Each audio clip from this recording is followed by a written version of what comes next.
Salut à tous, alors petit rectificatif de ma vidéo d'hier. A priori, j'ai créé un peu de confusion, je m'en excuse, donc je vais tout vous réexpliquer vite fait maintenant. À savoir, on va parler des comptes ou wallets XRP avec cette fameuse réserve de 10 XRP. Vous allez voir, c'est très simple. Donc premièrement, un peu de vocabulaire. XRP, c'est la crypto-monnaie de base du XRPL, c'est-à-dire le XRP Ledger. Qu'est-ce que c'est que le XRP Ledger ou XRPL? C'est tout simplement la technologie de blockchain de Ripple. Ripple qui est donc aujourd'hui la société qui s'occupe des développements de XRP et du XRPL. Rien à voir avec le porte-monnaie électronique qui s'appelle Ledger Nano X ou Nano S ou peu importe quel Ledger. C'est effectivement les mêmes mots, mais ça n'a rien à voir. Le XRPL, c'est le XRP Ledger, c'est la blockchain dont XRP est la monnaie de base. Et les fameuses clés électroniques matérielles s'appellent tout simplement Ledger aussi, mais ça n'a rien à voir puisque dans ces Ledger Nano, que je vais appeler par la suite Nano pour simplifier, donc dans ces Nano, XS ou autres, vous pouvez stocker du XRP mais aussi plein d'autres choses. C'est exactement la même chose qu'un porte-monnaie par exemple Xum. Xum c'est un porte-monnaie qui est basé sur le XRP Ledger. Ça veut dire que dans Xum, vous pouvez stocker des cryptos qui sont disponibles via le XRP Ledger, c'est-à-dire basé sur la technologie XRP Ledger, XRPL. Et là en l'occurrence, XRP Ledger, je parle bien de cette technologie, le XRPL. Donc, comme je disais dans ma vidéo précédente, je vous la remets ici en haut à droite au cas où. Si vous ne l'avez pas vue, je vous la suggère effectivement pour bien comprendre ce que je dis là. La technologie, donc le XRPL, réserve 10 XRP pour la création de tout nouveau compte, ou de tout nouveau wallet plutôt. J'ai utilisé le mot compte, mais compte et wallet, là, dans ce cas-là, c'est pareil. Donc pour chaque création d'un nouveau wallet, il y a 10 XRP qui sont réservés et bloqués, et ça dans le but d'éviter que trop de gens ou trop de robots automatiques créent des comptes XRP et qui a un surnombre de wallets XRP inutile, ou très peu utile. Cette réserve, finalement, c'est assez transparent, puisque les étapes sont aussi simples qu'avec n'importe quelle wallet. Par exemple, avec votre Nano ou avec votre Xum Wallet, vous allez créer un nouveau wallet XRP, par exemple. Une fois créé, ce wallet n'est pas activé sur la blockchain XRPL. Pour l'activer, il faut envoyer des XRP sur le wallet. Et il faut en envoyer au moins 10, qui seront bloqués pour activer ce XRP wallet. Et ça, c'est comme ça depuis le début, et même avant, c'était 20 XRP. Donc vous l'avez peut-être tout simplement pas remarqué, mais c'est quelque chose que vous avez déjà fait.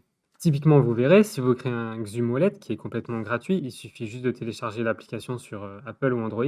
Vous allez commencer par créer votre wallet avec une clé privée. Donc la clé privée, c'est ces fameux 12-24 mots, ou même des codes chiffrés maintenant sur Xum, qui permettent d'obtenir une clé privée. Cette clé privée, elle est à vous uniquement. Vous ne devez pas la perdre, et vous ne devez pas la partager, et vous ne devez pas vous la faire piquer, puisque c'est un accès total à votre porte-monnaie. Une fois ce compte créé, Xum par exemple va vous demander d'envoyer un certain nombre de XRP dans le wallet, dont 10 ou un peu plus, selon le cas, vont être réservés pour l'activation du wallet.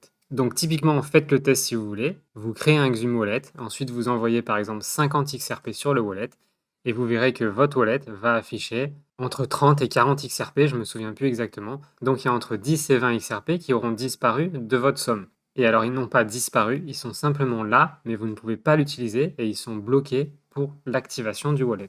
C'est pour ça que c'est assez transparent, sauf si vous transférez très peu de XRP.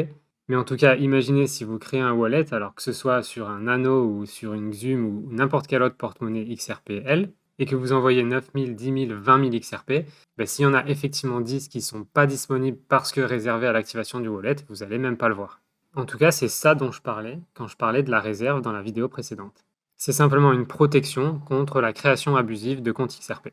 Alors maintenant, si vous utilisez par exemple MetaMask pour stocker du XRP, le XRP ici, on voit qu'effectivement, il est disponible sur la Binance Smart Chain. Il est disponible aussi sur une autre chain que je connais même pas. Mais disons que vous voulez l'utiliser avec la Binance Smart Chain.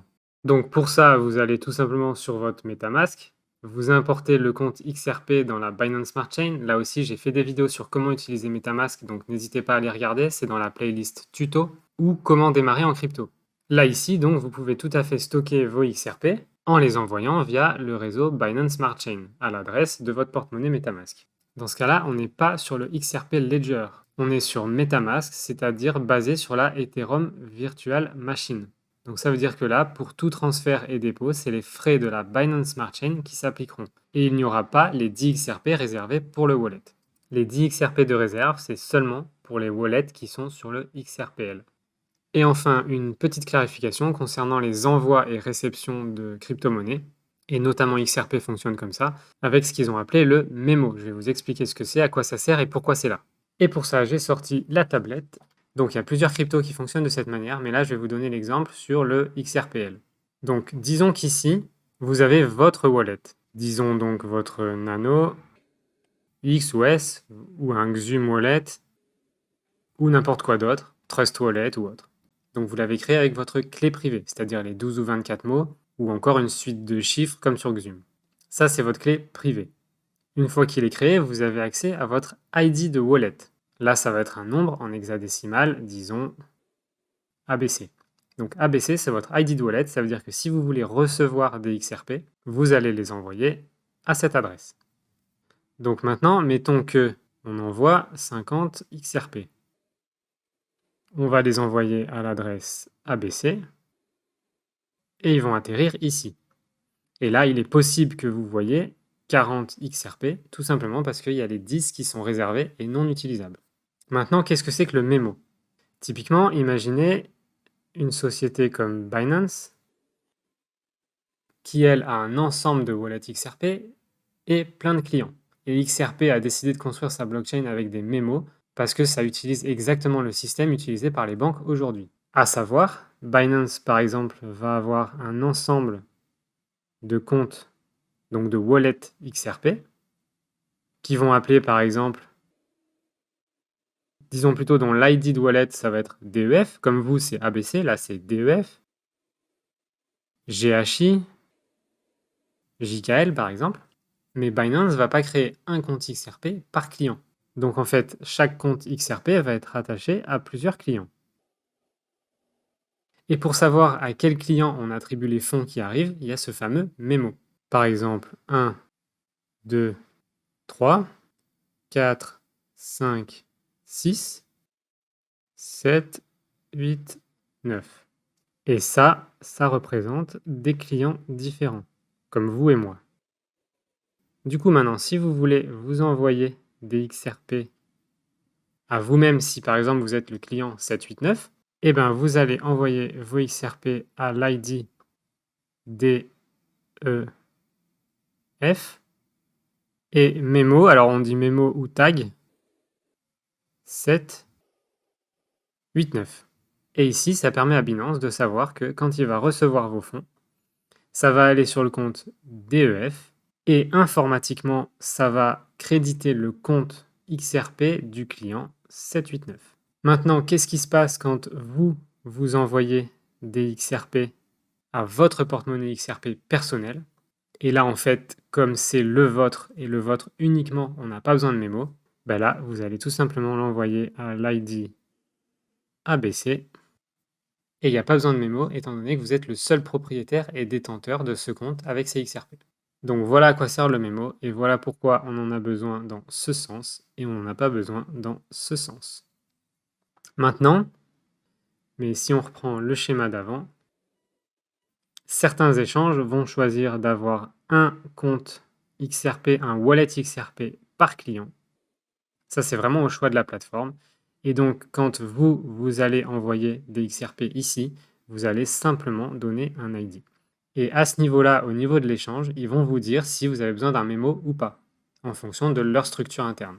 Maintenant, il y a beaucoup de blockchains qui n'utilisent pas le système de mémo et qui donc sont obligés de créer un compte par client, un wallet par client. XRP sur le modèle des banques a simplement permis de pouvoir partager un wallet XRP au sein des grosses institutions comme Binance, et le mémo permet de distinguer les clients qui sont sur le même wallet. Voilà pour ça, donc j'espère que c'est plus clair et que j'ai pu clarifier certains détails qui vous ont questionné dans ma vidéo précédente. Et donc par rapport à ce que je disais dans ma vidéo précédente, effectivement, si le prix du XRP monte et que cette réserve de 10 XRP ne descend pas, quand le XRP vaudra 10 $, il faudra bloquer finalement 100 $ dans le wallet pour pouvoir l'activer. Si le XRP vaut 100 $, il faudra bloquer 1000 $, etc. Donc si la réserve ne descend pas et que le prix du XRP monte, ça va devenir de plus en plus cher d'activer un wallet XRP sur le XRPL. Cela dit, vous pourrez toujours créer et utiliser un compte XRP via MetaMask et par exemple la Binance Smart Chain, qui n'oblige pas de bloquer ces 10 XRP. L'inconvénient, c'est que vous n'êtes pas sur le XRP Ledger. Donc vous n'êtes pas dans l'environnement natif du XRP. Vos XRP valent la même chose, mais par exemple, si vous voulez envoyer des XRP de MetaMask à Xume, vous ne pouvez pas. Tout simplement parce que Xume attend des transactions sur le XRP Ledger. Et MetaMask, aujourd'hui, ne peut pas envoyer des XRP via le XRP Ledger. Donc il vous faudra envoyer vos XRP via la Binance Smart Chain sur Binance, par exemple. Et ensuite, de Binance, vous allez envoyer vos XRP vers l'application Xume si vous le souhaitez. Donc ça rajoute juste une étape intermédiaire, quelques frais de plus. Mais si l'environnement de XRPL, donc XRP Ledger, se développe beaucoup, ce sera plus intéressant d'avoir des wallets directement sur le XRPL. Voilà pour ça, j'espère que tout est plus clair et je vous dis à très vite.